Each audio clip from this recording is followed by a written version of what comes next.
Hi, welcome to me Priya's kitchen. ఈరోజు old and traditional recipe అయిన పుట్టుని కవుని rice or black rice తో ఎలా తయారు చేయాలో చూసేద్దామా. దీని రెడ్ రైస్ తో కూడా చేసుకోవచ్చు. ఇది పెద్దవాళ్ళు టీనేజ్ లో అమ్మాయిలకి బోన్ హెల్త్ కి చాలా మంచిదని చెప్పి స్నాక్ గా చేసి పెడుతూ ఉంటారు. బ్లాక్ రైస్ ని 6 to 8 hours నానబెట్టుకున్న తర్వాత నీడలో కానీ లేదా ఒక క్లాత్ వేసి ఫ్యాన్ కింద ఆరబెట్టుకున్నామంటే డ్రై అయిపోతాయి. వాటిని మిక్సీలో కొంచెం ఇలా పొడి పట్టేసుకొని ఒక కడాయిలో వేసి 3 నుంచి 4 నిమిషాలు మాడిపోకుండా రోస్ట్ అవ్వకుండా కొంచెం పచ్చివాసన పోవడానికి డ్రై రోస్ట్ చేసుకొని ఇలా ఒక బౌల్లో ట్రాన్స్ఫర్ చేసుకున్న తర్వాత గోరువెచ్చని నీళ్ళలో కొంచెం సాల్ట్ వేసుకొని ఇలా మిక్స్ చేసుకోవాలి. ఎందుకంటే మనం దీన్ని స్టీమ్ చేస్తాం కాబట్టి కొంచెం మాయిశ్చర్ ఉంటే పర్ఫెక్ట్ గా మనకు పుట్టుకి పిండి రెడీ అవుతుంది. ఇలా ఒక గిన్నెలో కానీ లేదా ఇడ్లీ పాత్రలో క్లాత్ వేసేసుకొని స్టీమ్ చేసుకోవాలి.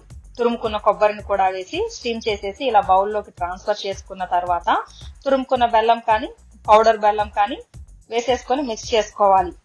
కొద్ది కొద్దిగా నెయ్యి వేసుకుంటూ మిక్స్ చేసుకుంటే మన టేస్ట్ కి తగినట్టు మనం ఎలా కావాలన్నా, కొంచెం ముద్దగా కావాలన్నా, పొడి పొడిగా కావాలన్నా దీన్ని మిక్స్ చేసేసుకోవచ్చు. చూడండి, ఇలా పర్ఫెక్ట్ గా మనకు పుట్టు రెడీ అయిపోయింది.